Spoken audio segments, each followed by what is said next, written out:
கலைப்புலி தானு அடிக்கடி துருவ நட்சத்திரம் திரைப்படம் தொடர்பாக என்னிடம் கேட்டுக்கொண்டிருப்பார். இயக்குனர் லிங்குசாமியும் தன்னால் முடிந்த உதவிகளை செய்தார். இருந்த போதிலும் அவர்களுக்கும் பல பிரச்சனைகள் இருக்கிறது. அதை நான் புரிந்து கொண்டேன் என கௌதம் வாசுதேவ் மேனன் தெரிவித்துள்ளார். மேலும் துருவ நட்சத்திரம் திரைப்படத்திற்கு ஏற்பட்ட சிக்கல் ஒன்றும் புதிது அல்ல. பல திரைப்படங்களுக்கு நடப்பதுதான். இது ஒன்றும் புரிந்து கொள்ள முடியாத ராக்கெட் சயின்ஸ் இல்லை.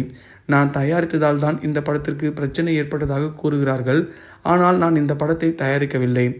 இந்த படத்தை வெளியிடும் பணியை தான் நான் செய்தேன். படம் ரிலீஸ் தொடர்பான பிரச்சனை யாரும் கண்டுகொள்ளவில்லை. அது தொடர்பாக என்னிடம் பேசவும் இல்லை. இந்த படம் நிச்சயம் வெளியாகும் என நான் நம்புகிறேன் எனவும் அவர் குறிப்பிட்டுள்ளார். கௌதம் வாசுதேவ் மேனன் இயக்கத்தில் மம்முட்டி நடித்திருக்கும் Dominic and the ladies purse என்ற திரைப்படம் விரைவில் திரையரங்கில் வெளியாகுள்ளது குறிப்பிடத்தக்கது. இந்த துருவ நட்சத்திர படம் ரொம்ப நாளாக கிடப்பில் இருக்கிறது எல்லாருக்குமே ஆச்சரியத்தை தருதுன்னு சொல்லலாம். ஏன்னா இந்த படம் அந்த